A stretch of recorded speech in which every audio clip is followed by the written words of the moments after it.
seated today in district type, and that is because the conversations we're going to be having over the next couple of hours have to do with analyzing data, looking at data, data readiness, and data literacy. And there's a nuance in terms of thinking about the kinds of data you collect and look at as a elementary district where you have primary grades and what that looks like versus the high school district and the different types of information you can gather from things like the PSAT or AP testing that wouldn't impact some of the other districts. So that's why you're sitting like you're sitting today. So Oscar is going to be the box person. So because we're webcasting, the only way that people at home can hear or in their offices can hear is if you talk into this fabulous box. So he's going to be walking around for some sharing so that the people that are remotely watching can also hear what you all are saying, not just what I'm saying. So I also wanted to introduce, before we introduce the whole group, is there are some members from San Diego County, the Curriculum and Instruction team. This is Paige Metz. She is physical education health coordinator extraordinaire, and she's here participating and learning alongside you. Steve Green is here, our Senior Director of Assessment Accountability and Evaluation, and he is going to be working with you today on some information about the dashboard, which is coming out next week. This is timely, right? This is Cindy Denlevy. She is a Library Media Services Coordinator, runs our IMRA program and supports instructional materials and libraries. And Matt Hayes, you saw him last time. He is from our coordinator for history and social studies. And this is Oscar Ramirez, who also works in Library Media Services and has also been instrumental in helping set this webcasting up. So I appreciate your support. Okay, so let's do some introductions just around the room of who's here. And we're just gonna pass the box. It's on, right? We're good? Okay, so let's start over here with Matt. And then, so speak nice and loud so the whole room can hear you. Oh, wait, it'll probably be broadcast. Okay, go ahead. Mm-hmm. I'm Matt Simon, Administrator of Curriculum and Instruction for the Juvenile Court and Community Schools at the San Diego County Office of Education. Good morning. I'm Teresa Kemper, Assistant Superintendent Educational Services, the Grossmont Union High School District.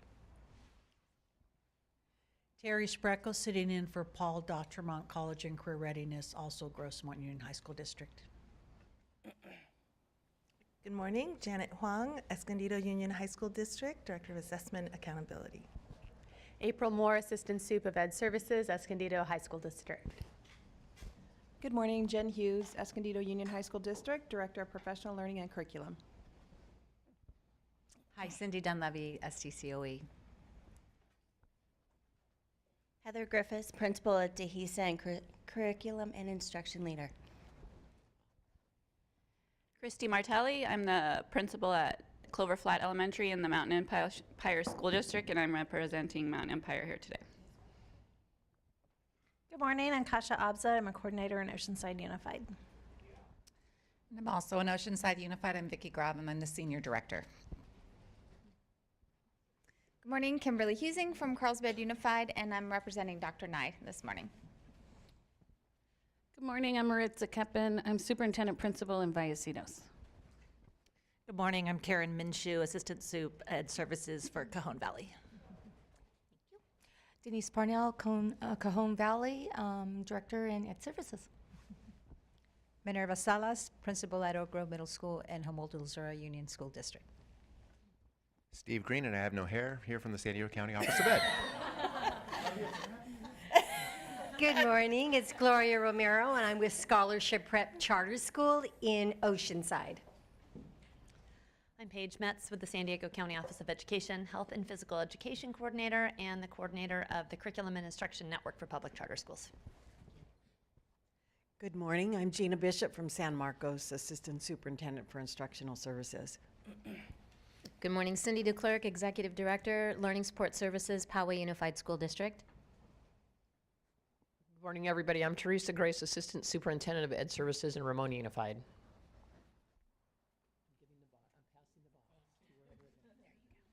Good morning, Eddie Caballero, Assistant Superintendent, Lemon Grove, Ed Services. Hi, also from Lemon Grove, Sally Ahern, and I'm a coordinator for Ed Services.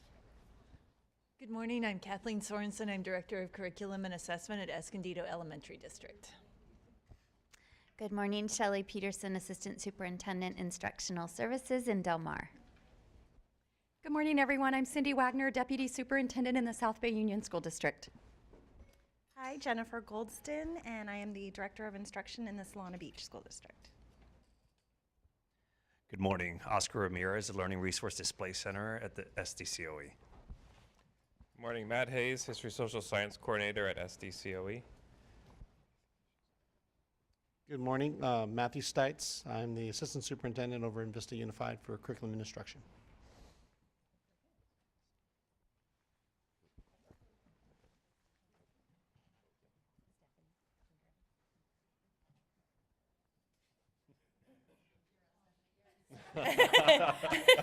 Stephanie Pierce, Assistant Superintendent, Santee. Thank you.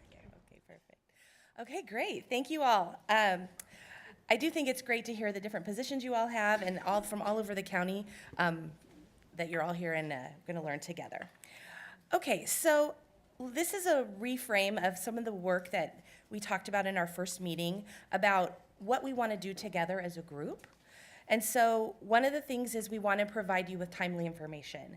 So things that impact your work, things that impact your students, your teachers, and staff. We want to make sure that you're up to date and getting updates along the way. That's why Steve is here today, because we have a very timely, the dashboard's coming out next week, very timely. So that's why he's here to help us think through that. We also want to build collective leadership capacity in the room. All of you have strengths as leaders. Some of you are experienced, some of you are new. And so it's really important that you work to have networks to work together and learn together about best practices that are happening across the county. It's hard to work in isolation. You're the only person with your job in your district. And so having these opportunities to share best practices is very important, which is why we're going to be engaging today in some collaborative discussions so that you can share best practices about data literacy and being data ready as we go through. We're going to be doing a learning series over the next few meetings about assessment for learning. That was a topic that came up a lot in some of the conversations I've had in talking to different district leaders. And so we're going to be looking at things like universal screeners. We're also going to be talking about, Melissa Spaden is going to be with me for 2 meetings, and we're going to be talking about how to use formative assessment more effectively for learning. So today we're really talking more broadly about building a data culture, but then we're going to go more deep into different kinds of assessment and how they can be used for learning and how they impact the curricular decisions that you make and the instructional decisions that teachers make in the classroom. So we hope you come to all of them. So we're calling it a learning series that goes across the next 4 meetings. So today what we're going to be focusing on, we had here up at San Diego County Office of Ed, there was a countywide legislative strategy meeting that a few of your leaders were here. So Shelley Peterson was in attendance of that meeting, and so was Stephanie Pierce. And so they're going to give us an update of what was discussed at that meeting. And then if you have any questions, they can field those. So you kind of see what's coming up in terms of legislation for our area. Steve is going to come up after that and give us an update on the dashboard and some LPAC results as well. And then we'll begin our conversational, collaborative work where we're going to talk about our learning and leadership series about building a data culture. You're going to be doing a self-assessment and having some conversations along the way. Okay, so that's what the next hour and 50 minutes are going to include. And I think we're going to start with Shelley and Stephanie are going to come up, and you guys have to stand behind here because so that people can hear you. You have to come up. So that the people at home can hear you on the webcast. Perfect. Okay, I'll just kind of lead us off and Shelley can jump in with anything. So we submitted several items that represent not only this group, but also NCPDF. And so I'll just highlight really quickly what we covered and what some of the main areas that went across groups, not just our group. So one of the first ones was legislation that funded STRS and PERS costs by increasing LCFF, not a separate, but also increasing it to cover that cost, because many of us are experiencing that as a strain on the budget. The other one is seeking legislation to ensure adequacy for K-12 school districts and reduce disparity in ADA for LCFF funding among districts. Some of you may know, some of you may not know, that each school district is funded differently through LCFF per child. And so we're asking for that disparity to be eliminated and to have more adequate funding. And that's, Kevin Gordon facilitated this with Dr. Gothold. And that was more of what we're hearing, is that it's just looking more from an adequate funding model than even just tackling it through disparity. Another one was implementing special education task force recommendations. Those came out many years ago, and we haven't seen that. We did see legislation this last year for the first time about equalizing funding in SELPAs, but that did not go through. And there's even more recommendations on the special ed task force. Seeking legislation, and by the way, in the special ed one, we did talk a lot about the fact that we do not fund SDC preschool. The other one was the funding, just adequate funding that includes, for us, certainly we look at instructional technology, curriculum materials, implementation of state standards with professional development, all of those kinds of things are part of ours. The other one was seeking legislation to fund schools, safe school initiatives, social emotional learning curriculum, trauma-informed care, best practices in treating mental health, because we've seen that increase. And then a part of that was adding additional personnel such as counselors, social workers, resource officers, and truancy officers. Another one was enactment of school finance legislation, which fully funds IDEA. It's not necessarily state, but how do we make sure and work with our federal government? Because Kevin and Dr. Gothold go up to Washington, so we wanted to also talk about that. This is, not just from the state perspective, but what can we influence federally? Because right now, we're not fully funded even for IDEA at this point at the Fed level. And then another one that came up through NCPDF was to continue that conversation around the high school measurements in 11th grade. That did not go through at this point, but that legislation, there's an interest for that to not go away and for it to come back. And so that was the big picture of what we covered. And Shelley, if there's something you want to add. Sure. So from this list, Kevin Gordon was really tackling it from what we will prioritize, right, with the new governor. And he did make some interesting statements that Newsom is going to be very interested in cultivating San Diego County, that there's not a real stronghold down here for him, so they expect him to be present down here, and that there are good relationships that we will hope to capitalize on so that the county has a voice. And that also we talked about LCFF funding, and one of the big topics of conversation was around negotiations, how many districts have gone to impasse, and Dr. Gothold mentioned that it is more this year than ever before. And perhaps that a contributing factor to that is all the money that is perceived as being on the table to negotiate. And so to slowly move away from that, Kevin really expected that we might see to move back towards very slowly to some categorical funding, so that there will be identified pots of money, which we know with that comes strings attached. However, it's finding that balance between strings attached and us having enough money to run programs in districts that aren't necessarily perceived as available for contracts.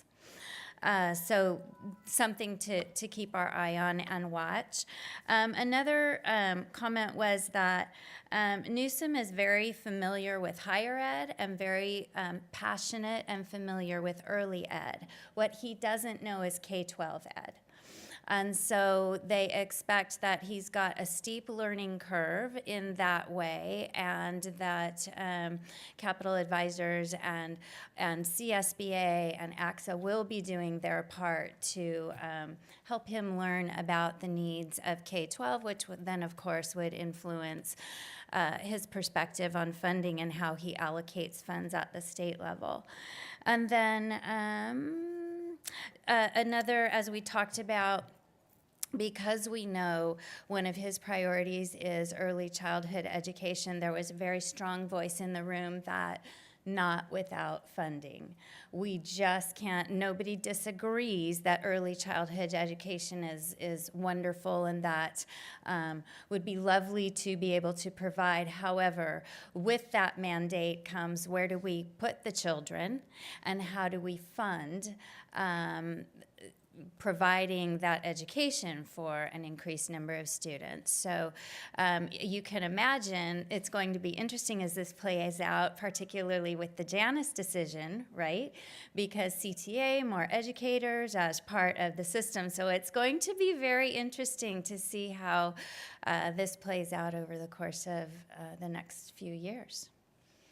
Anything to add? I don't think so. All right. Thank you.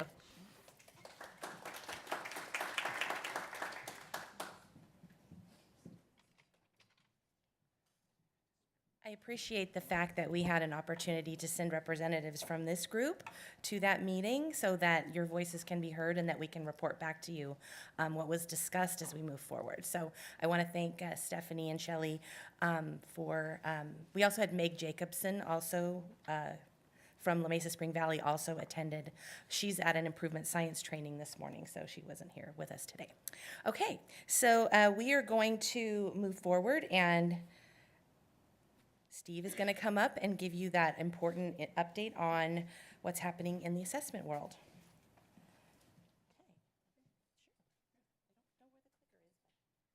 We'll use the mouse. All right, good morning, everyone. How many of you have been paying attention to the dashboard stuff? You already see? I don't need to say anything. You already know. I should ask you. We have two items on the agenda today. One is Shannon asked if I could share the LPAC results because the summative assessment that we gave in the spring was brand new, so we have some baseline level information, and I know a lot of districts have been curious about, we know what our results look like, how does that kind of compare to the county and to the state. So what I've done here is I've included a link on the slide deck. Feel free to share these within your own organization. So it's 11 slides, 10 data slides, and, oops, sorry.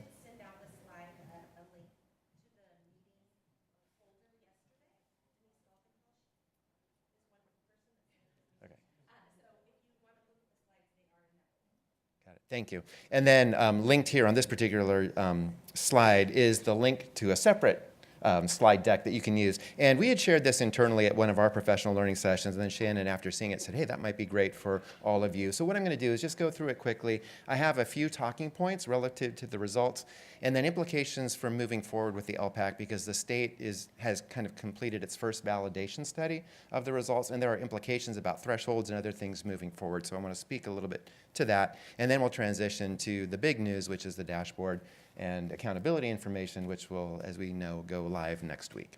So I'm just going to click on the link here. If you're following along, we're just going to bring up this slide deck. So it's going to bounce us out of the slides you're currently looking at to a new deck. And so LPAC was new. The students took the summative assessment in the spring of 2018, and results were released back in October. And so we had an opportunity to download the research file and kind of look at it statewide. And the first thing I want to point out is California and San Diego had very similar performance. So if we think about county-wide overall results, and this includes students in K-12 public schools, charter schools, any students in San Diego County who took the summative LPAC, they're included in this, and likewise at the state level. So it's any student who was identified as an English learner who took this LPAC in the spring. So you can see here the distribution. What was somewhat surprising to all of us, because we know that the LPAC is at a more sophisticated level of rigor, and many of you were anecdotally sharing with us, it seems like our students did better than we anticipated. You can see from this distribution here, level 4 being the highest and level 1 being the lowest, the majority of students, over 60%, both at the state level and at the county level, achieved level 3 or 4. That kind of was a bit of a disconnect for us because we were expecting something a little different given the fact that this is more sophisticated assessment, just like when the students transitioned from our old CST test to Smarter Balance, and we kind of saw something different. So I'll speak a little bit more to the result of this, but let's just kind of go through these items. So that's at the overall level. So that's, you're taking the students' scale scores and their performance level on the whole assessment. And then what we did is we analyzed by looking at the two components, the oral language, which is a composite of your listening and speaking, right? So the students, this is their listening and speaking components of the assessment. And here's what that distribution looks like. So you can see here that compared to the overall, students were stronger in the listening speaking, and that's very similar with what we saw with SELT results, right? That kind of that oral language fluency is a little higher. We'll look in a moment at the reading, writing, but this is pushing almost 80%.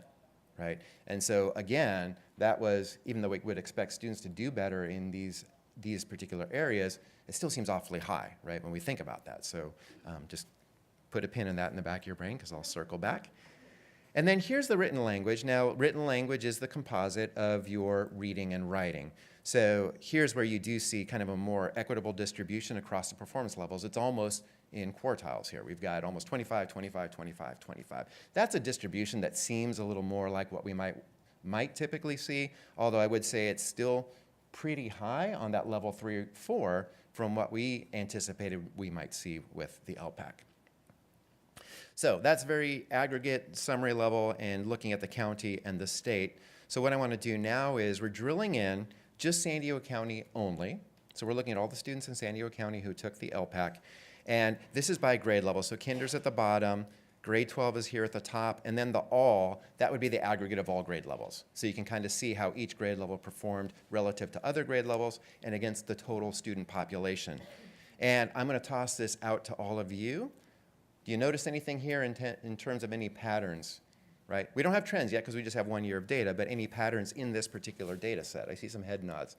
Are you seeing anything here? And maybe this mirrors what you saw within your district level? Okay, third grade plummet. So we're noticing here, I think what we're saying is it seems like kinder first, second, we see kind of kids moving up in terms of performance levels, and then third grade kind of comes back down, right? That's not the only place that happens, though.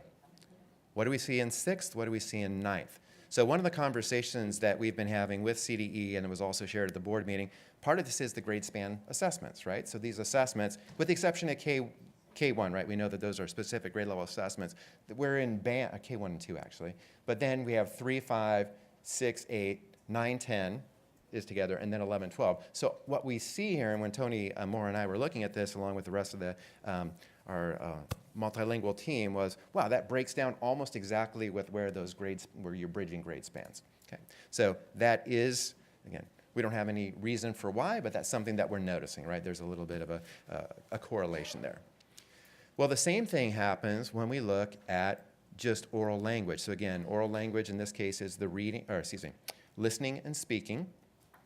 And you see again from what we saw when we looked at the state and county level data, but now we're looking at it by grade level, the majority of our students here came out at levels 3 and 4. Again, a little bit different than what we expected to see. But what do you notice here? This kind of pattern of the grade span transition. Okay, I'm just going to go quickly here. This is the written language. This is your reading and writing scores combined. And again, what are you noticing? We're seeing that grade span, the transition across grade spans with those assessments. And then the biggest kind of, if we want to call it a dip, I don't know if it's a dip, but just in terms of the percentages you're seeing here, third grade is the one that seems to have the fewest, right, percentage-wise students meeting levels 3 and 4 there. Again, we're not trying to make any judgments about that. This is just simply what the data are showing at this point. Now we're looking by domain, and again, still at the grade level for San Diego County, but this is what listening, so just the listening domain only, the results look like. When you transition to domain level, we go from 4 performance levels to 3, right, because of the nature of the assessment. There are fewer items, it's a smaller component, and so student results are broken across 3 performance levels. And what you see here is a pretty significant, what would be the higher level, well-developed and somewhat to moderately developed. The majority of the students are falling in there, and then a very smaller amount at the beginning level. So that's listening. Here comes our speaking. So very similar in terms of the distribution across the performance levels. Here's the reading. See, so now this looks very different than we saw with the listening and speaking. And what was super interesting to us, here's the writing. Writing's hard, but what do you notice? More students, or let's put it this way, more students were in the lower levels in reading as compared to the writing. And again, we're not making any judgments around this. There's a lot of questions we have, right? Data just leads you to more questions, not answers. So we have a lot of questions around this data. Well, as does CDE and the state board and the test vendors and so on. So let me talk a little bit about what has happened and what's kind of moving forward. So this is what is. It's baseline data. We have nothing to compare it to. We know we don't want to compare it to CELT because it's a completely different assessment. But we do know from CELT kind of how students fared relative to the various performance levels.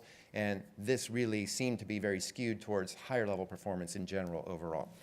So a validation study was conducted with members of the CDE, external evaluators, Robert Linquanti and others were part of the study. And what they found is it seems that the scores are, this is my terminology, not theirs, I'm just going to keep it simple, inflated. Like too many students scored at the high level. And so much so that the performance of the English learners here compared to their 2018 SBAC results, they're not showing a similar, and we know they're two different things, right? This is measuring language and language acquisition. The other one's measuring content. But at the same time, there's a huge disconnect between what we're seeing. So students are performing very well here, which could be an indicator or should be an indicator, right, that they should be more successful in the Smarter Balance assessment. And that didn't bear out. So there's a disconnect between these LPAC results and the performance of students relative to their Smarter Balance results. So that's one finding that the validation study came out with.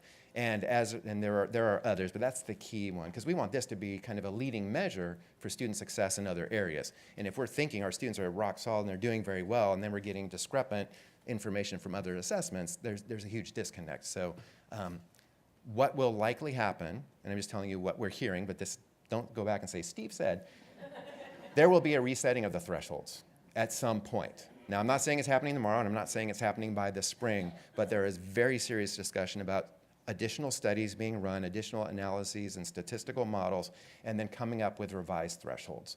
Because right now, we're kind of getting a false positive, potentially. This may require multiple years of data, right? They might want to have more longitudinal data before they thoroughly do anything, and that's what's being discussed right now. But I want to be very transparent with you. This is baseline information, but it's very likely moving forward, the thresholds, kind of the cut points for what would constitute level 4 performance or level 3 will be moved. And if you think back to the CELT, remember when the CELT was rebenched? It was back, all the old folks like me. It was like 2008 or 7, somewhere in there, they reset it, and then something similar would happen here. We would have students who performed maybe at a level 3 or 4 in the past who might be now a level 2 or a level 3. So I don't know what all that will look like when it plays out, but it's going to happen. I can't tell you when, but it seems like all the expert and everyone, all that are involved in the analysis are basically saying this needs to be adjusted. This was the best thinking at the time based on the pilots and field tests of the assessments, and now that it was given to the entire student population and they have real results for 1 million plus students, they have a better sense of where things are and what this is kind of reporting and what it isn't. So have a quick conversation at your table, because I've done a whole bunch of talking there. Just kind of debrief this. You don't need to compare it necessarily to your results, but what's your current thinking about what you've seen here, which is county level data, and the thinking of CDE and others around needing to reset the thresholds. Just have that, just a quick tabletop, 2 minutes.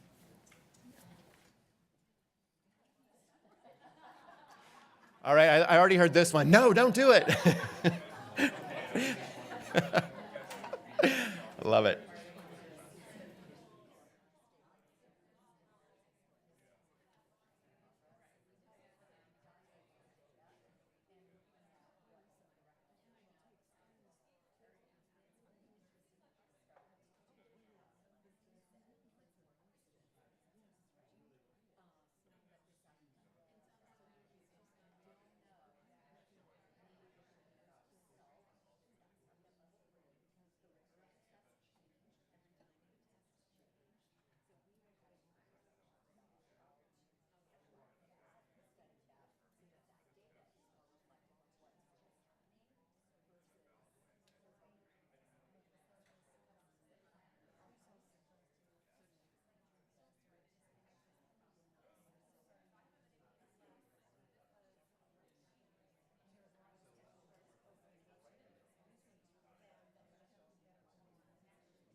Thinking a lot more that students have to do, and there's more students in the higher levels than we had with the previous assessment itself, which was technically lower level in terms of sophistication and complexity. So it's a disconnect for everybody in the field to say, like I said, it's almost like a false plug. And again, maybe there are great things happening, but then they use students' SBAC performance, because if you're saying, okay, if this is valid, then we should see that showing up in other measures, seeing that complete disconnect. So if a student reaches a 4, does that mean that they become reclassified, or is that So that would be one trigger. You still would want to look at how they're performing in class. There's kind of teacher judgment that goes into that. There's some local measures that need to be looked at, but that would be the first trigger. Right. Yeah, and what you see here is that right now, on an overall level, 30% of students could be potential reclassification students, Right. considering they meet the other local criteria. Which it wouldn't be a bad thing. That would be great. No, In a perfect world, yeah, let's reduce the LTELs, but are they truly ready? If we pull support away, do they flounder now? And that's the big price cue. So if people talk, then. Yes, Okay. I'll be running around. Throw it too, you know. All right. I warned you only have 2 minutes. This obviously is a conversation that we could spend a lot of time on. And through our LTEL networks and other networks, we'll obviously go deep on these conversations, but we wanted to share with you this information.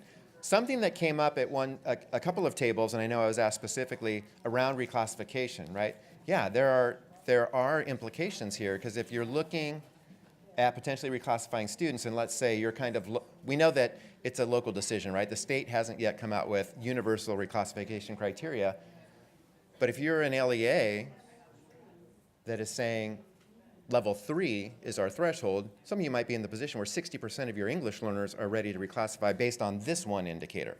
And that's where, again, for my head a little bit, that would be a wonderful world if that's the case and we're ready to withdraw support and put them into a completely English environment. But the concern there is, are all those students ready, right? And to what degree? And again, I don't want to make judgments based on summary data. That's not the way we want to operate with data. But again, it's a question I have, which is, obviously, this is an individual student level. We'd want to look at each of those students and make a decision like your reclassification criteria already do. How are they doing on local measures? Does the teacher feel they're ready, right? You would go through that process, but this could trigger potentially a wide net of potential candidates, which, again, I don't know if that truly reflects the reality. Stephanie?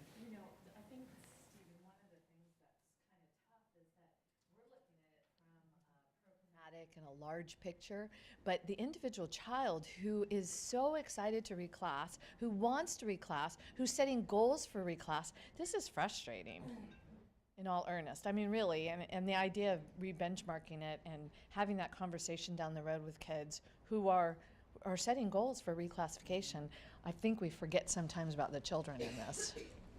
And thank you Not for you. No. And again, no, I didn't take that personally. That's why I said we want to be very careful when we're making these kinds of statements in venues like this, but it is an individual student. We got to look at each and every child and if they're ready or not. So again, if you're looking at this saying, hey, we might have 60% of our students, I'm definitely not saying don't do that, right? But again, we want to just be very judicious in that because we don't want to put students into a situation where they aren't later successful because one test seemed to indicate they were ready to go, right? And so, but that's a conversation that has to happen.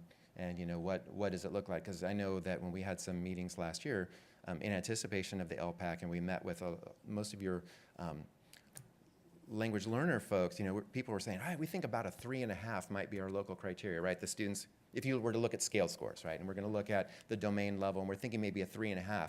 Well, all of a sudden, that might look a lot different given how the students fared on this assessment. So again, it's an ongoing conversation, and Stephanie, your point's well made. This is all about kids, and I don't want us to be stuck in just high-level summative assessment scores where we're making grand decisions. But I want to be transparent with you, too, around what the landscape looks like and what these results show and why CDE and others are going back and thinking right now we need to reevaluate. There's no question around the validity of the assessment, though. They feel like it's the studies that show the assessment, the item types, what students are engaging in are quality, right? That's good. It's more where the thresholds were set. That's the conversation. So we're good there. Any other thoughts? I'm happy to, because I'm mindful of your professional learning that's also happening today. We're good. All right. So now I'm jumping back to our PowerPoint, and let's talk about the California dashboard. So a couple changes in my slide deck. The slide deck was updated. Originally, it said it was scheduled to be released Monday, December 3rd. We were on a call with CDE 2 days ago, and they indicated it will not be released officially on December 3rd, but the week of December 3rd. And what they indicated was the 6th or the 7th. So I can tell you right now, it's a week from today or tomorrow. Okay. They have scheduled the media pre-release on December 5th. And that's not uncommon. That way, the newspapers and all the media outlets can kind of start prepping their stories to coincide with the release. So that would indicate to me that the release is most likely the following day. That's typically how it works. The media has about a 24-hour opportunity to look at it. So, that's that. So that's an update there. How many of you have been keeping up with the rolling indicator release? I'm sure you have. Yeah. Can't imagine we weren't. Okay.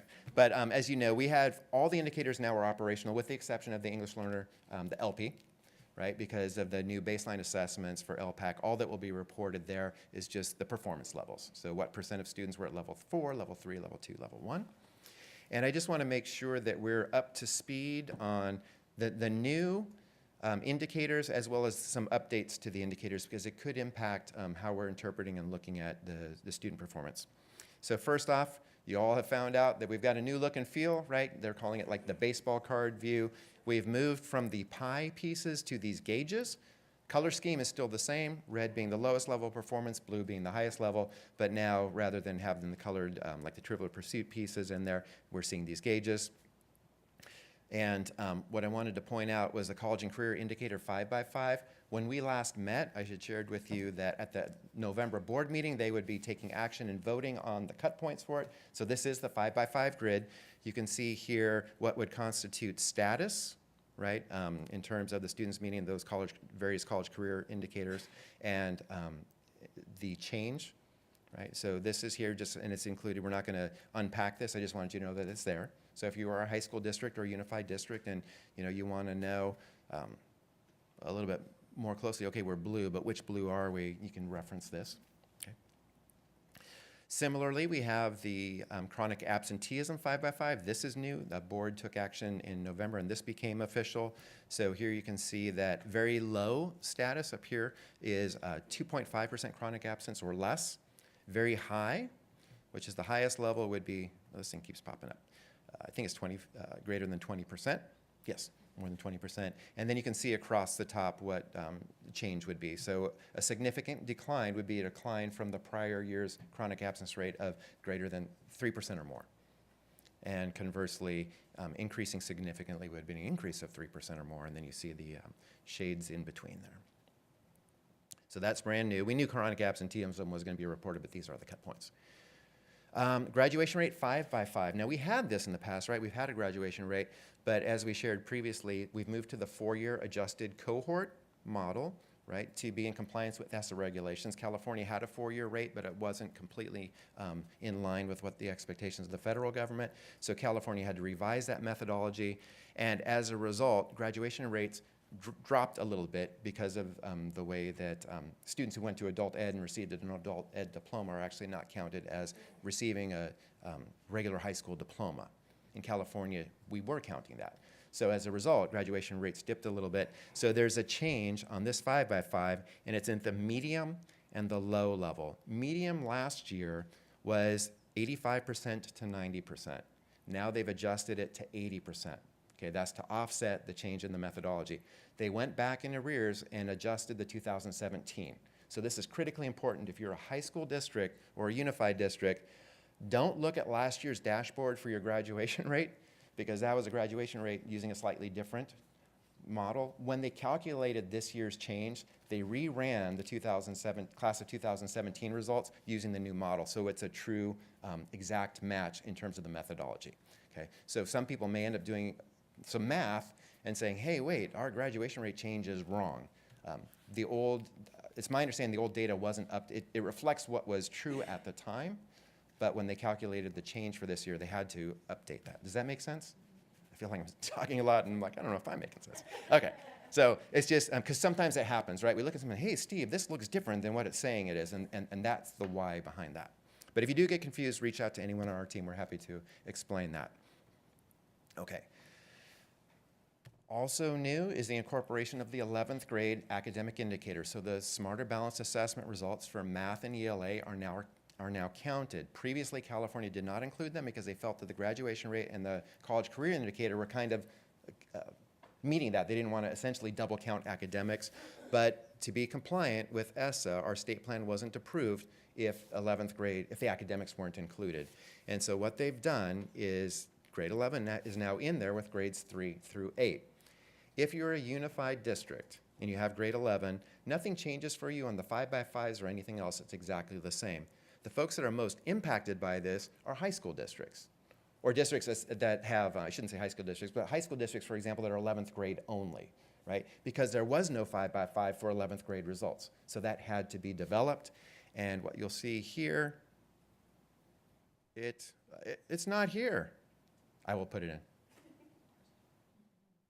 Sorry about that. I'm working on 2 slide decks, one for our data and assessment network. It should be here. It falls right after this. But we have a 5 by 5. As soon as I finish, I'll input it, and it will be in your slide deck because this is Google, so it will update. I apologize. But that's what's new.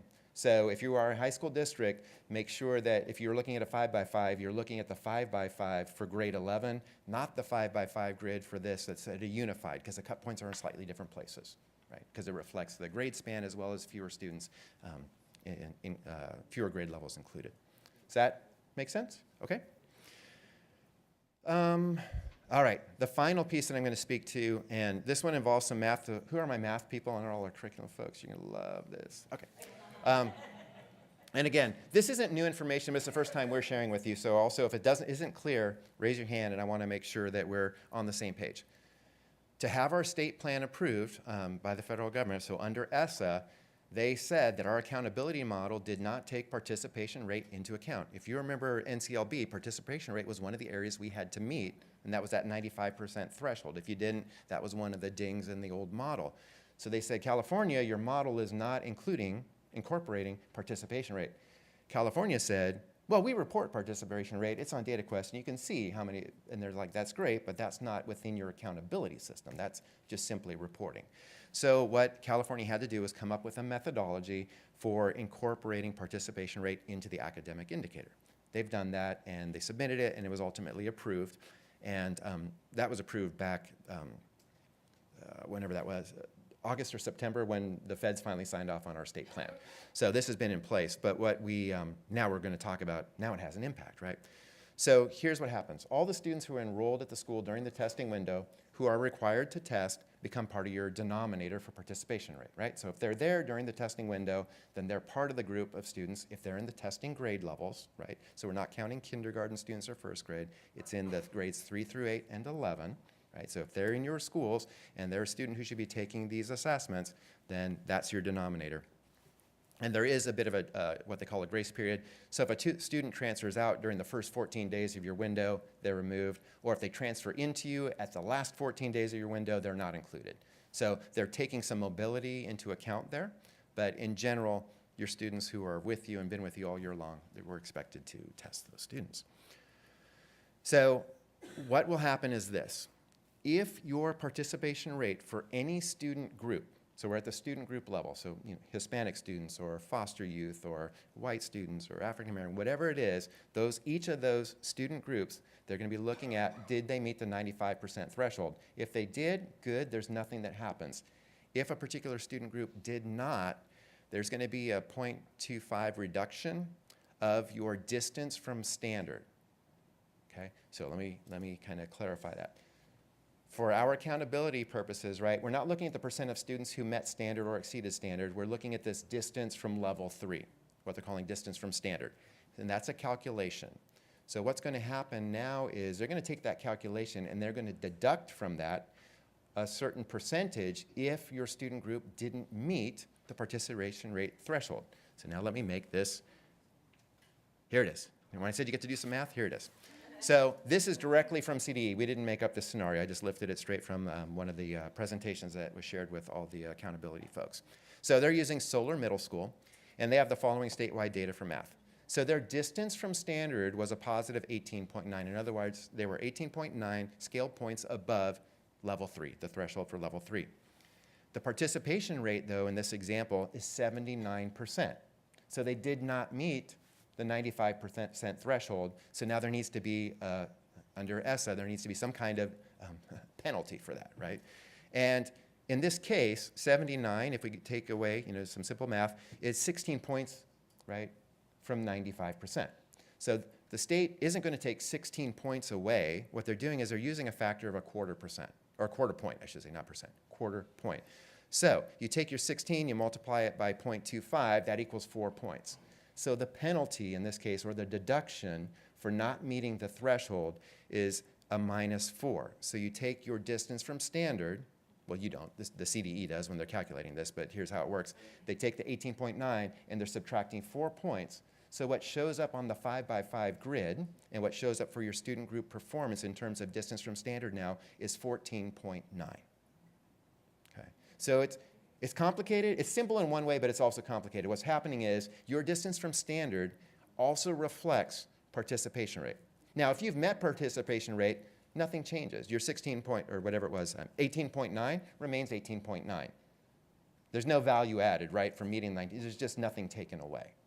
Okay, I see some hands. Yes.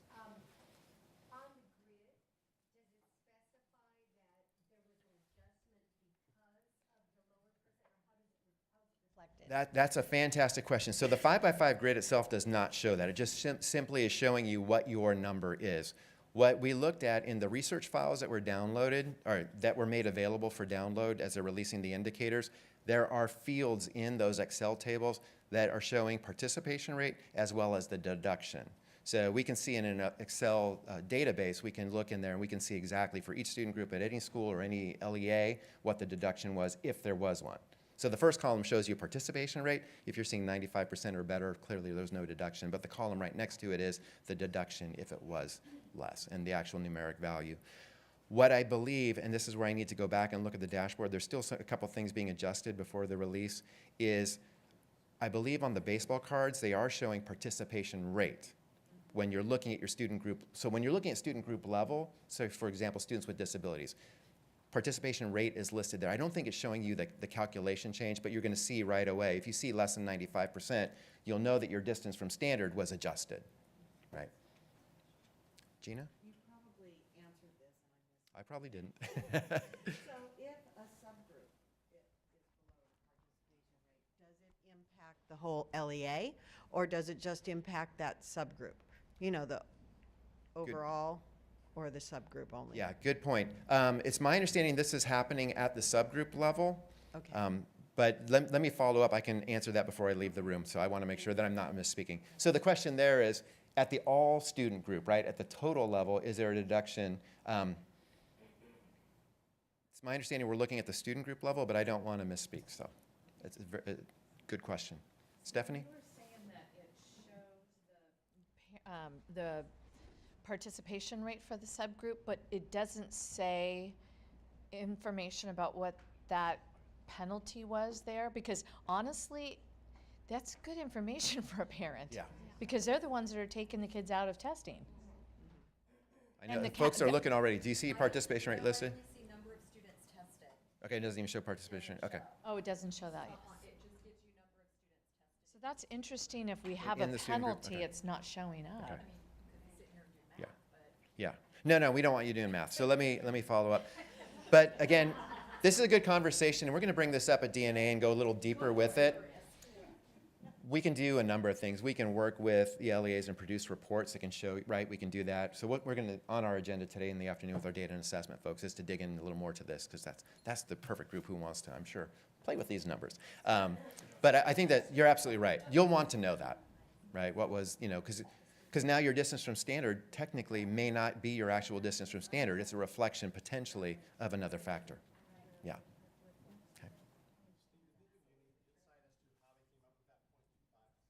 Yeah, so great question, Matt. How did the CVE land at the 0.25? They ran several different models, and ultimately they had to have something that was approved by ESSA, and so this is the one that was approved. Originally, there was just like a 1-to-1. Okay, you're off by 16%, we're going to take 16 points away. That was such a significant ding. It's like, no, so it needs to be some kind of a factor of that, and they came up with the 0.25.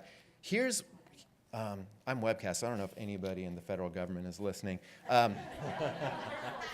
California wanted to make it as slight a ding as possible. The 0.25 was sufficient to get our state plan passed. California didn't want to do this, right? So it's an exercise in compliance, and this was the methodology with the slightest impact on distance from standard, right? So.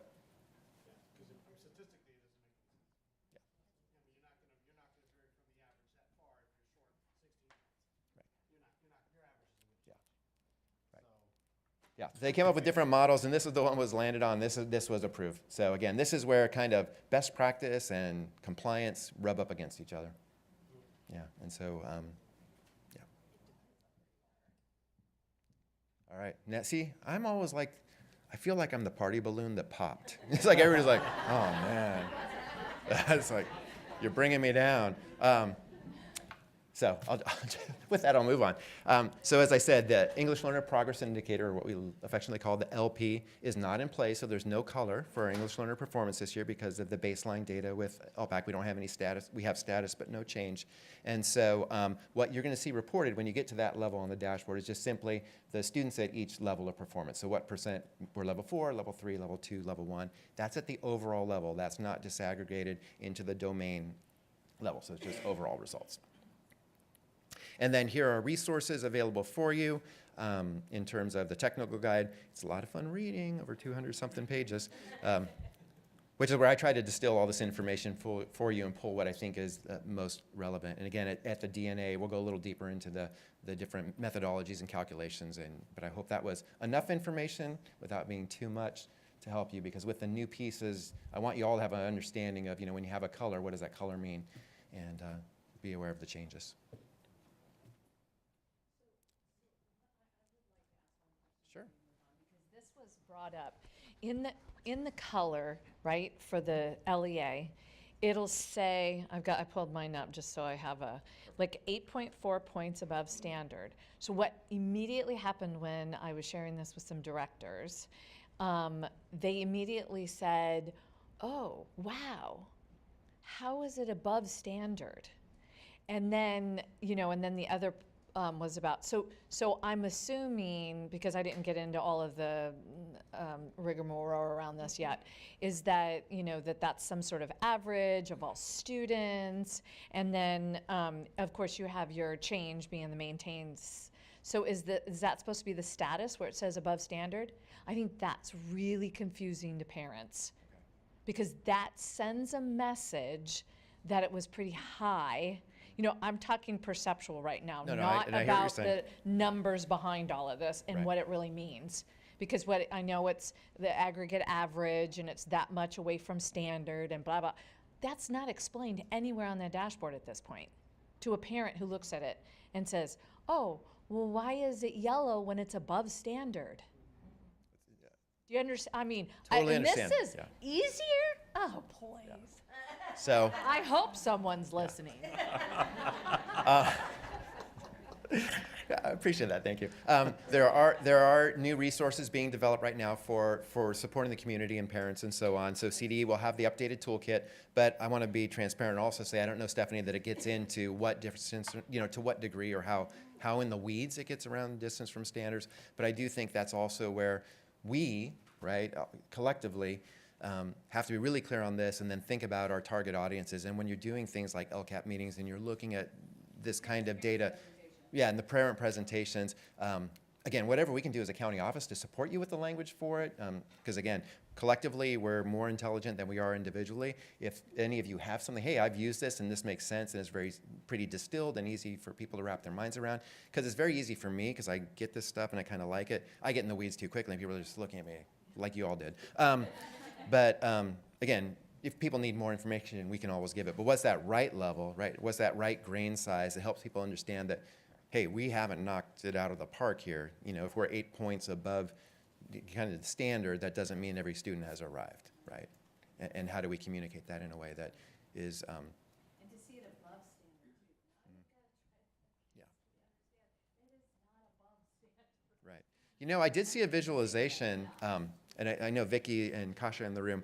Josh Thibodeau in Oceanside last year was, and I don't think he developed this for external use, but it was internal, but he did this really cool slider thing. He used a mathematics program and kind of showed how if students move, he had kind of multiple points and moved them, and then what that showed is how that increases or decreases. But it was a really nice visual. It was an interactive piece, and I believe that was only internally used. I don't know if that was ever shared outside. But for some folks, that really, because it is kind of a different concept, because we're used to looking at how many students met, are proficient, our old model, which makes sense. I mean, how many students have crossed the finish line? And this is a different way of looking at it, because this takes growth into account. So a little more like a growth model. But something like that, too, maybe if we can think of other ways to visualize it and really move some kids around and then show how that affects, could be a cool, something that helps parents. Yeah. Cool. All right, well, I thank you all. And again, reach out to anyone on our team. We're here to support and confuse. Hopefully not. Yeah. All right. Thank you, everyone. Thank you very much. Excellent. Okay. All right, so you've had a lot of information that you've been dealing with. So what we're going to do is we're going to just take 5 quick minutes for you to either chat at your table, stand up, get more coffee, and then we're going to go into our collaboration section of our day. So it's exactly 10 o'clock, so at 10:05, I'll just start talking again, and we'll get into the learning section of our meeting. So stand up and stretch, take 5 minutes, and then we will get moving.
Okay, we're going to get started. Thank you.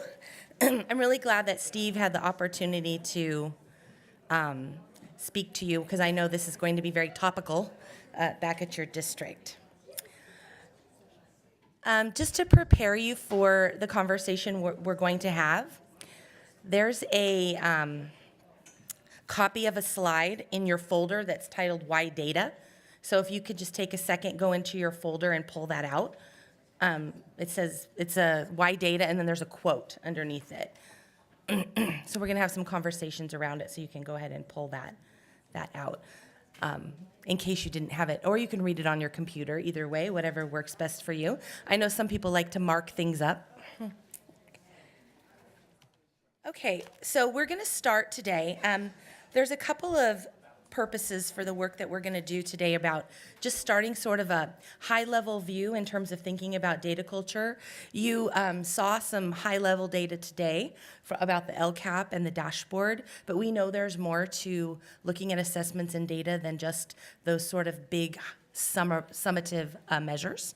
So we're going to talk about what that looks like today.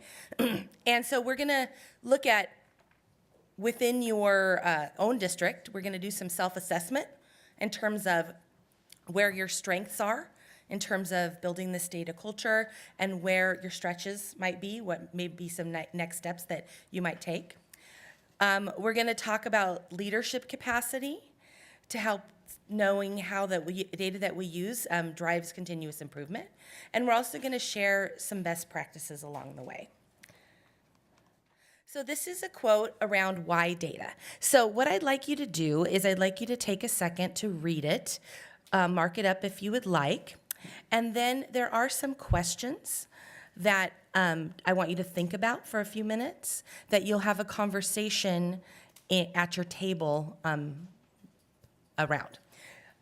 So you're going to be talking about what stands out to you. How does it relate to your current reality? Do you feel like this is where you are? Is it something you want to achieve? Where are your strengths? And then systems that you have in place. So we're just going to get a high leverage conversation based on what this quote says. So take about 5 minutes to read, mark up, think, and then another 5 or so to have a conversation at your table. For those of you at home or at your office, you can have an internal conversation, or maybe you can have someone that you're working with and watching this meeting, and you can have this conversation too. But we appreciate your participation.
After you've had a chance to read and think about the questions, you can just engage in some table conversation.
So 2 more minutes for table conversation.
Okay, let's come back together.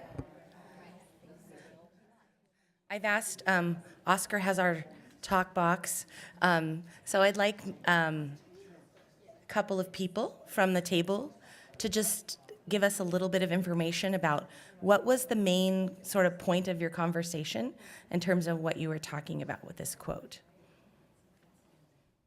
So raise your hand and Oscar will bring you the box.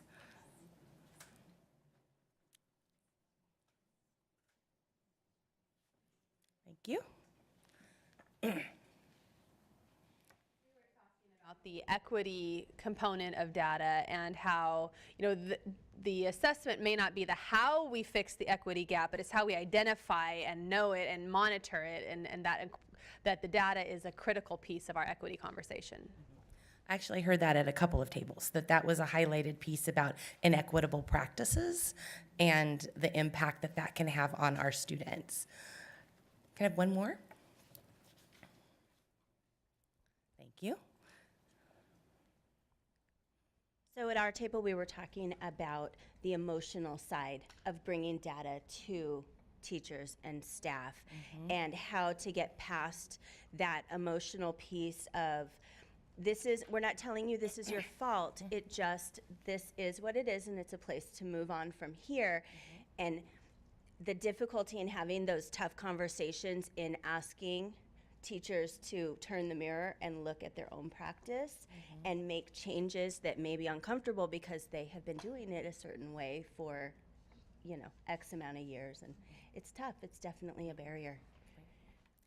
I think that some of that comes as a remnant from NCLB, where it was, you're going to meet this threshold or you're being punished. So that sort of gets ingrained in your psyche in terms of when you think about data. So it is, as leaders, as we all kind of grapple with this, is having to really work on that mindset piece with our principals and our teachers around how we look at each individual child and how we grow them individually based on what they need, rather than looking aggregate. Of course, it's important to look programmatically, but just taking that and then making it, yes, you did good, or no, you did not. Right, great.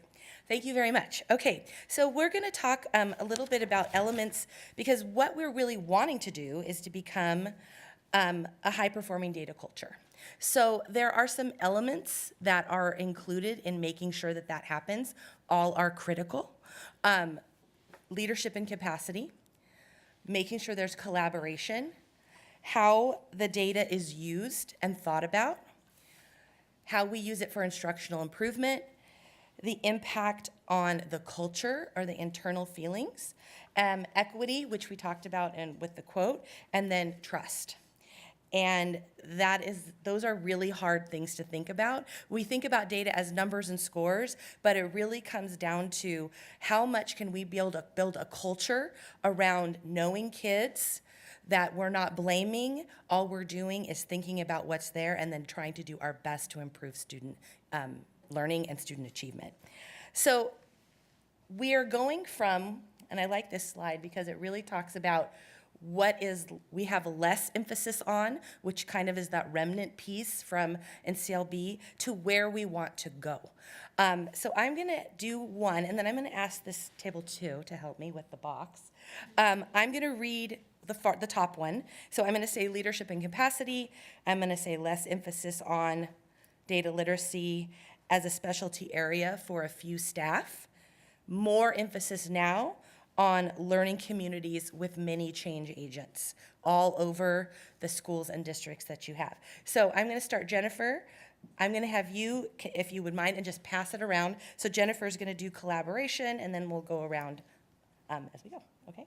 Thank you. For the element of collaboration, less emphasis on top-down, no timer structures provided for collaboration, more emphasis on shared norms, values, collaborative inquiry, time and structures for collaboration. Thank you. Okay. And for data use, less use to punish or reward schools and sort students, and more feedback for continuous improvement. Instructional improvement, less emphasis on learning left to chance, individually determined curriculum and instruction, more emphasis on aligned learning goals, instruction and assessment, systems in place to prevent failure. Okay.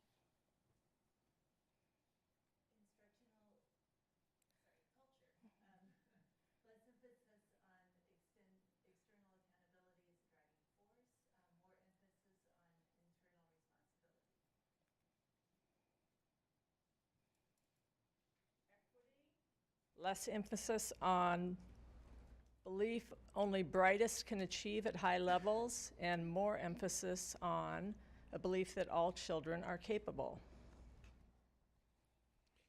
Trust, less emphasis on mistrust, avoidance of important discussions, and more emphasis on trust and open and candid talk. I'm going to go ahead and say I disagree with some of this language and sentiment. Maybe it's because I'm the only charter school represented.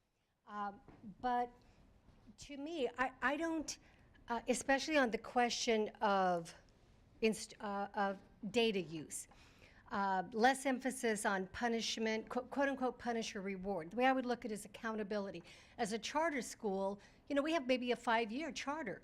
We put up or we are shut down potentially. And so I think in looking at more emphasis on continuous improvement, that's the part where I think we have continued, especially when I look at the disparate impacts, the achievement gaps that are so based on poverty and race, that a lot of quote unquote continuous improvement means that for far too long, we just see schools limp along, continuing to perform, and I'm going to say just bluntly, at rates of mediocrity.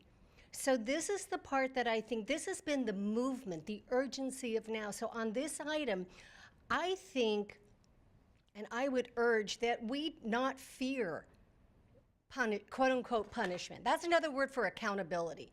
And I have no fear of reward. That's another word for merit. And so on this, I would say that I profoundly disagree. And so I just wanted to say that because I thought I cannot be silent, because I think California schools have, really, I think, failed in our mission to adequately, equitably educate, and we've limped along with the excuse of, well, just give us more time.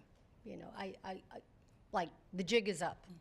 And that's why I think we've seen such a profound movement from charter schools and more people, parents looking for options, especially when you represent high Latino communities, African American communities, kids of color. I think it's something that we have to insert, and so I just wanted to be the voice of dissent at this table. All voices are heard, of course. I think that there is a difference, though, in thinking about punishment versus accountability, because I do feel like schools and teachers and leaders need, of course, to be held accountable to the scores and to the achievement of their students. That is absolutely critical. But I think about it in terms of the movement we're doing in California through MTSS around providing multiple multi-tiered systems of support along the way to make sure that every child is getting what they need. It is far from perfect. It is not where we want it to be. I think we can all speak to that. But I feel like the state is trying to put in place a system of support for every child so that we can make those broad improvements along the way. So I don't want this to speak to the idea that this isn't about accountability, because of course it is. But there are different ways to think about it as well in terms of looking at the individual child. So I do hear you. I just feel like that we're trying to kind of broaden the perspective of punishment and reward and add in some other factors as well. Okay, so what we're gonna do now, so all of these things are wonderful. So we wanna have leadership, great capacity, culture, equity, trust. We wanna have all of those things. But we have to figure out as a district is where are we in terms of these ideas? So what we're gonna do now, and Oscar and maybe Matt can help, we're gonna pass out to you a data culture readiness self-assessment. Okay, so one of the purposes of giving you this is for you to think about your own district, but it's also something you can do with your schools, to think about where are they individually in terms of thinking about building a data culture in their schools. So the range of the document goes from and the document is also in the Google folder, so you have access to it if you want to download it and use it. So the idea here is for you to think about a range, it goes from 0 to 100, about where you think you might be in terms of building data readiness, a data culture in your district. So what we're gonna do is you're gonna take a little bit of time and you are going to assess your own district. So you're gonna take about 5 to 7 minutes, go through the different pieces, assess where you think you are as a district, and then thinking about where your strengths are and where your areas of growth are. Because when you have a conversation, the idea is for you to be sharing some best practices. So there might be one area where you are very highly rated. And so that is what to speak to your colleagues about, to say, what are you doing to achieve that sort of work in your district? What have you engaged in with your schools? So take a few minutes and give yourself a little bit of time to see where you are. And then we'll go into some sharing of best practices.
Just take a couple more minutes to finish this part, and then we'll go into the sharing part.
Okay, it looks like most people are done with the initial assessment. So this is the reason why you're grouped, how you're grouped, is so you can have some conversations with districts that are like yourselves, because it might look different at a high school district versus an elementary district. So the idea here is to look at the self-assessment, choose a couple of areas, and speak to where you feel your best practices are, where you feel your strengths are, and then kind of speak to how that occurred, because it doesn't occur automatically. It's hard work to move to having a data culture. So we want you to have this opportunity to have that. So you're going to be thinking about, what do you use? What types of data do you analyze? How do you do it? What are the structures? What's the time allowed? How does it look? And then who? Which kinds of stakeholders are involved? Do you have teams that work on this? What's the structure that works for you? So we're going to have 15 minutes for the table discussion, so that each of you sort of has a time to speak. And then we'll come back together, have a little bit of a group share, and then finish out our meeting, okay? So we're going to have 15 minutes for this part.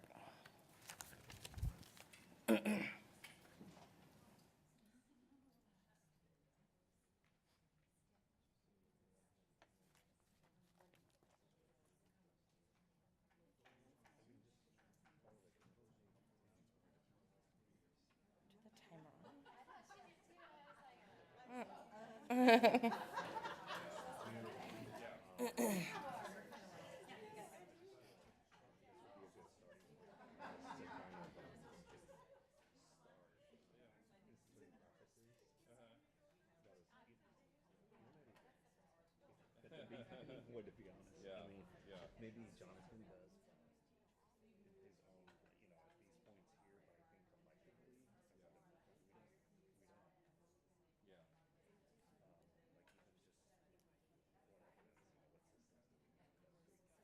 Yeah. When Scott was here, we spent kind of like, you know, trying to really choose that how difficult that was. Yeah.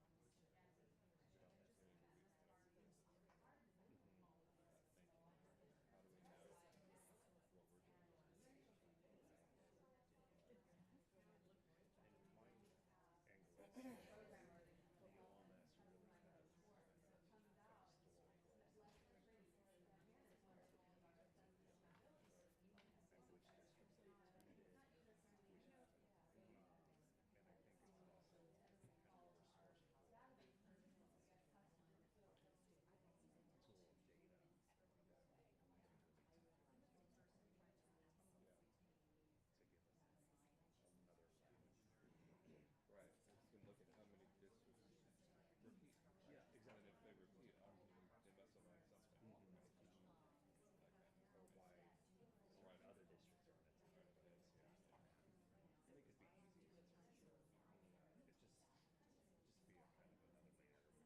of keep it in Yeah. mind.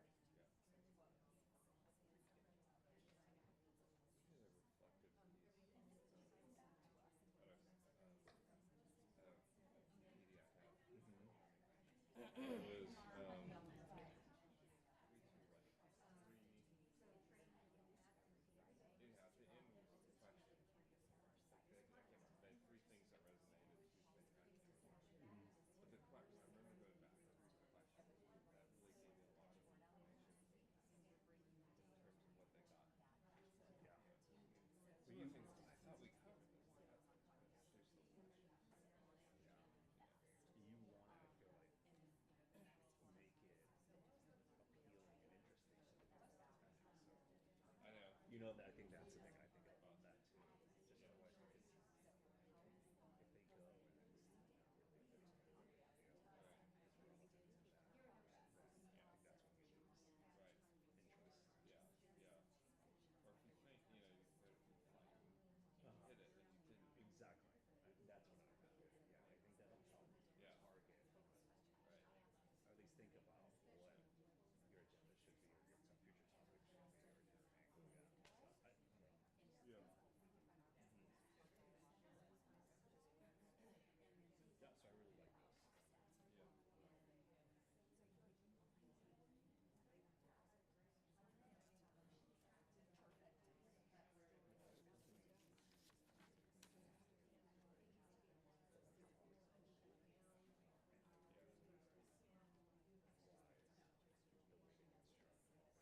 It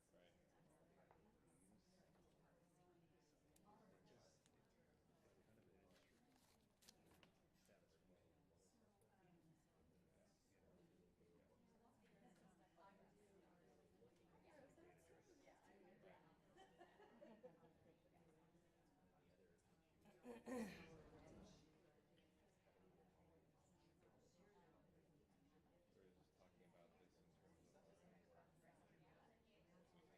showing. Yeah. We don't really. I don't.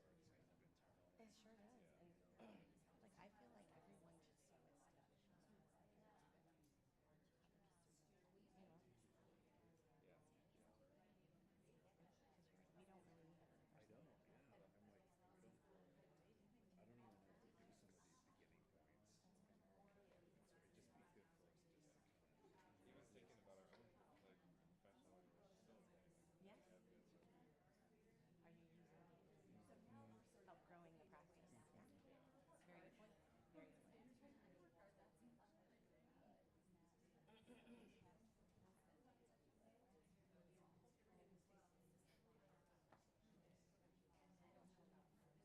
Very good point. Very good point. associations, and they offer using data for meaningful classroom change. I think it's self-paced. It starts at 2:79.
Well, yeah, yeah. Yeah, that's pretty cool. Just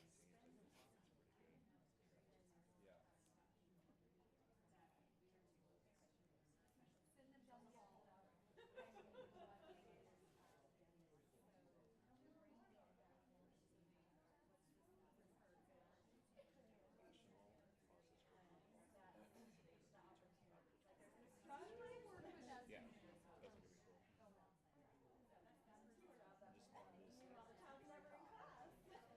association's website, and they do have an online course on, using data to manage classroom change. And this is their syllabus, and it's self-paced, and these are the course objectives. So how to build a foundation for the data processing, process using Excel strategies that guide teams into developing and sharing vision for their work. The rationale and process for root cause analysis in order to determine opportunities into loss. Maybe someone will look into it.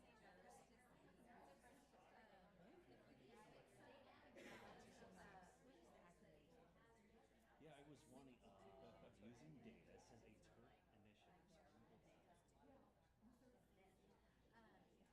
I know. I was just like, what is Turk? Is that us? Are we Turk?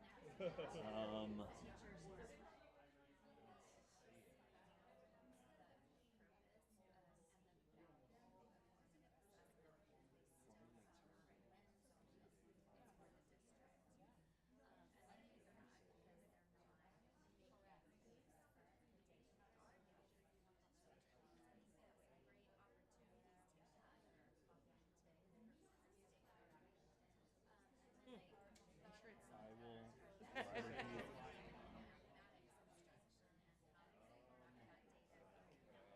Turk, does it have a...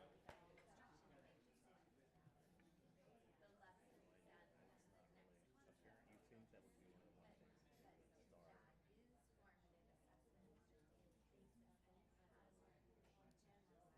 But there was a... Oh, okay, yeah. So the Twitter handle. This one is Turk using data.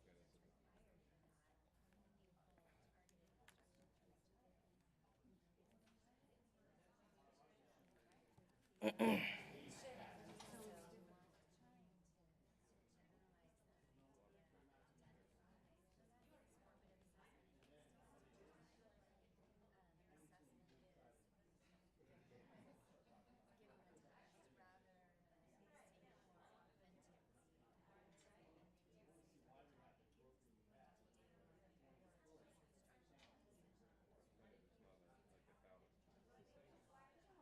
The same video? No, this is the same. I think you're right. You're on it because I'm on the same website too. Yeah, that's the same logo.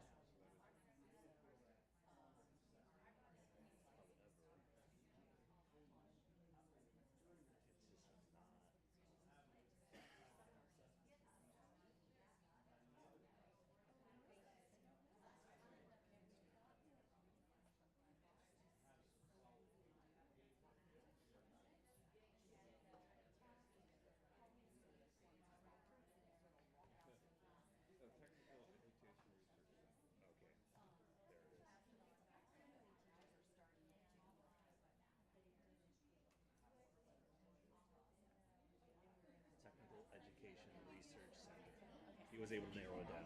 Okay. So it started off as kind of like let me see. I didn't get the actual thing. Okay. But I don't know if you're on the list. I don't think I'm on the list. Okay. No big deal. I just wonder what they're saying right now.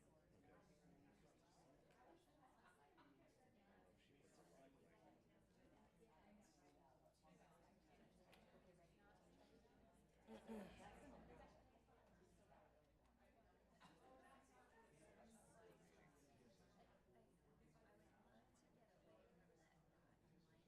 That's for the board meeting.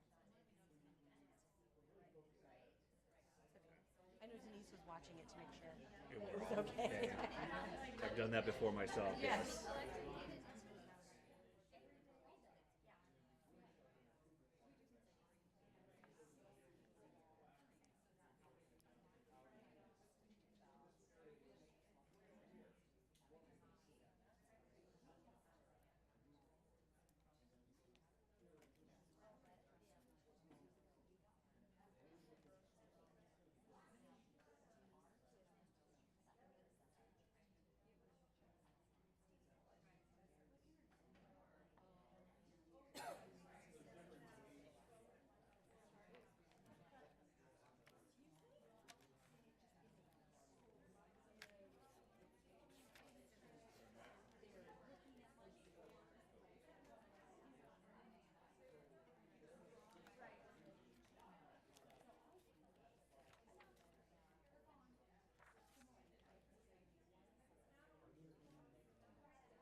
We have about 4 more minutes, just so you can make sure everyone gets a chance to speak. You know,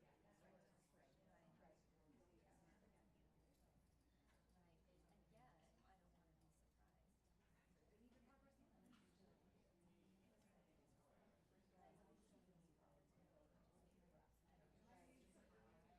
but it's when you're talking too, I think it exacerbates, yeah.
Okay, take 1 more minute to finish up your conversation, and then we'll do some closing activities.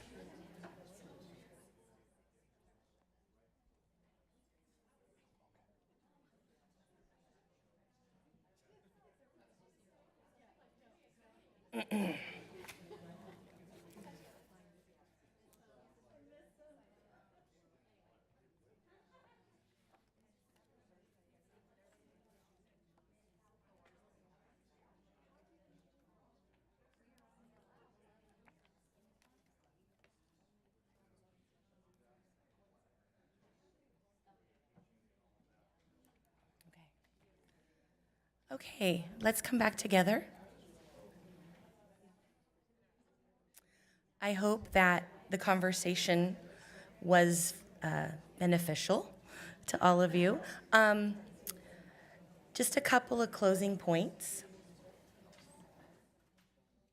A couple of closing points with this. I've been thinking a lot about the wealth of knowledge in this room, and all of the leadership and capacity that you have in your districts. And so when you actually fill out your evaluation, there's going to be a question about if you might be willing to host a few colleagues from our team to come out to your district. And if you have a practice that you have in place that you think would be beneficial for more to learn about, then I want to provide that opportunity so that you have these conversations where you hear great things going on, but they might need a longer conversation in a smaller group, more time to digest, more time to ask questions and think about how things might apply to you. So there is a question on the survey if you think you might be willing to do that. I'd like to set up some of those small groups after we get back in the January, just to see if we could find a time to meet and talk and have more opportunities for you guys to share amongst each other. I know, being a former director of CNI from my district, is you're doing your best, you're trying the things you read and you learn, and you're going to professional learning, but there's nothing better than sitting with someone who's in your shoes and really having a strong dialogue about what's working and having time to share. So I'd like to be helpful in setting those types of things up. So if that is something you might be willing to do, please, and then we'll talk about how that might look going forward.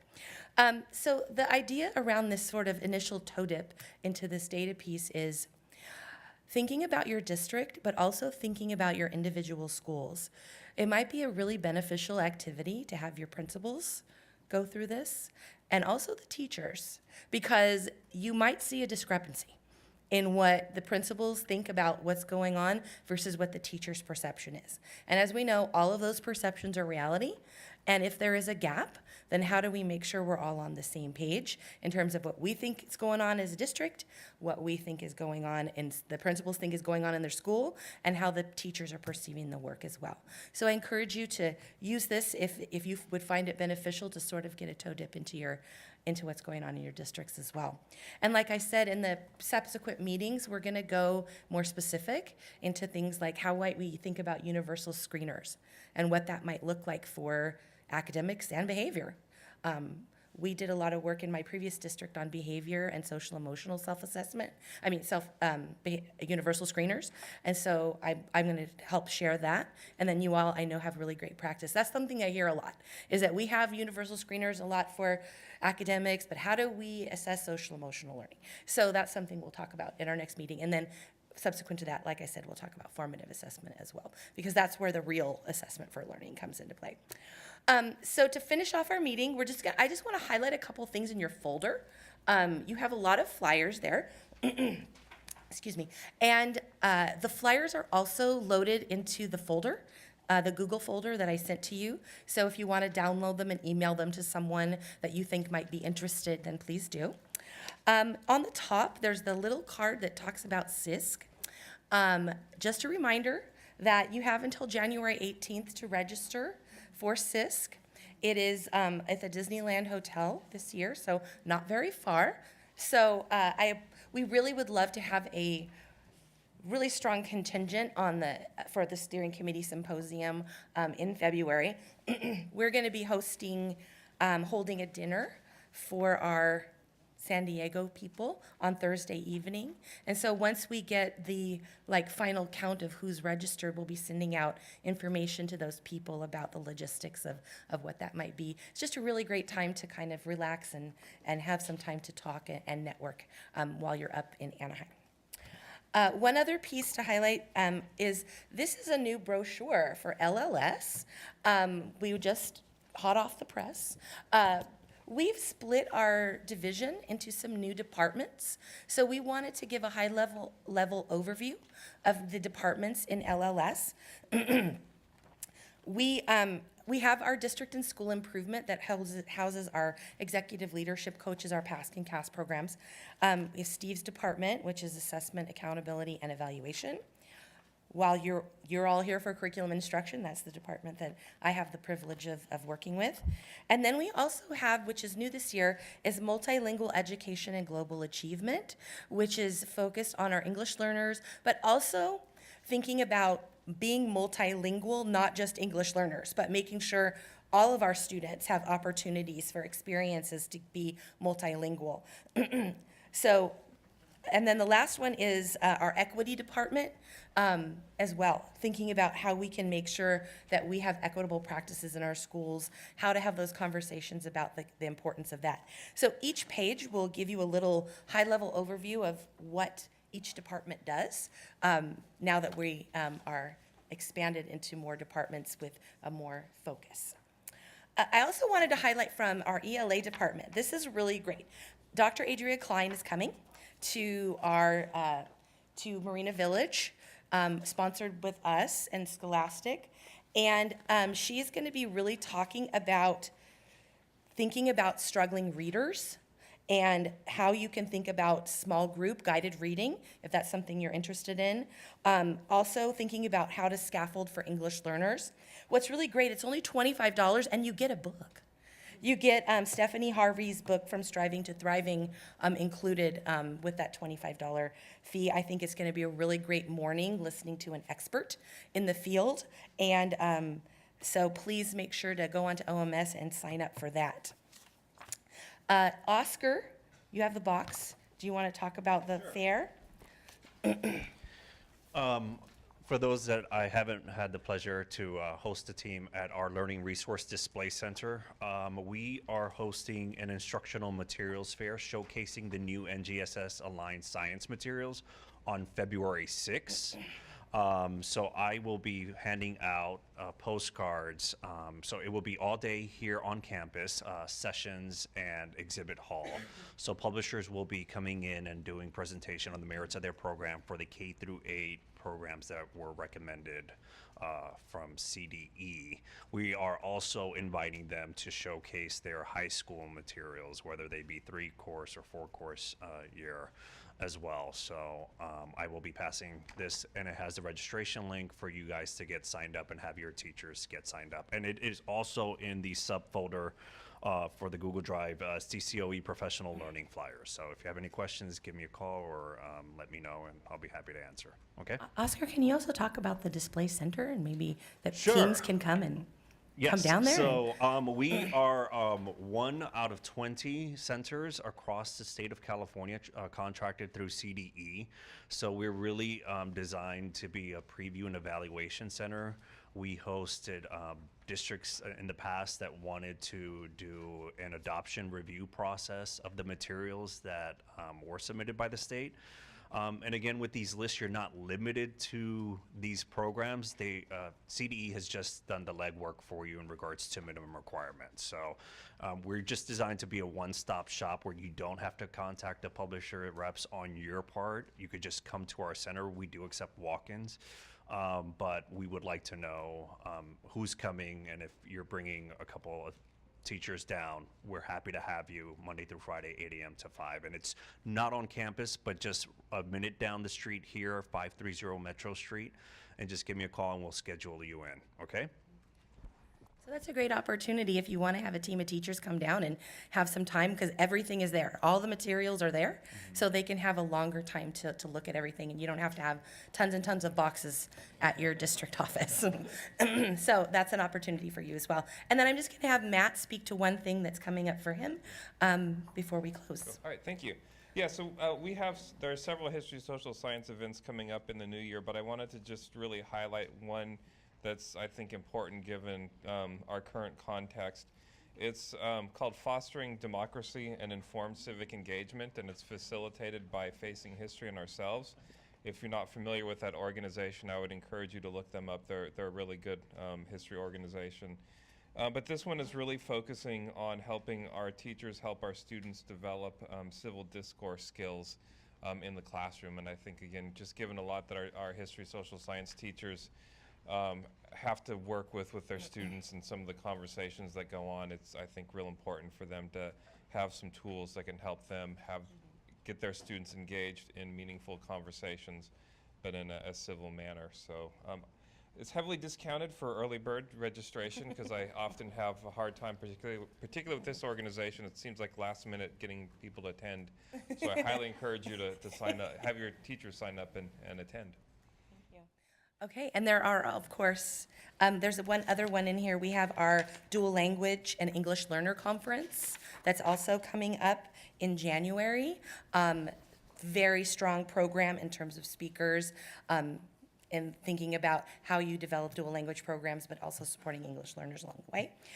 So that is another thing that's going to be coming up. So we encourage you to register and attend that as well. So we have reached 10 o'clock, 11 o'clock. Oh, yes, Steve.